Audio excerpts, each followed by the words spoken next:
దేవుడికి లోపడకుండా ఇష్టానుసారం పరిచయం చేసిన, పరిపాలించిన, ఉద్యోగం చేసిన అది నీకు నష్టం, నీకు క్షేమం కాదు.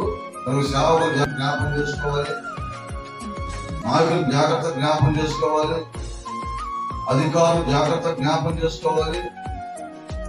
నన్ను సృష్టించిన సృష్టికర్త ఈ శివులను కూర్చోబెట్టాడు కాబట్టి ఆయన మాటకు లోబడి నేను పరిపాలన చేయాలి, ఆయన మాటకు లోబడి నేను ఉద్యోగం చేయాలి, ఆయన మాటకు లోబడి నేను సేవ చేయాలి, ఆయన మాటకు లోబడి నేను జీవించాలి.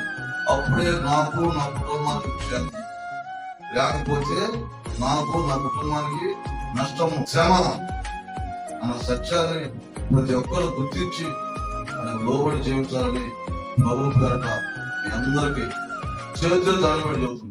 హల్లెలూయా.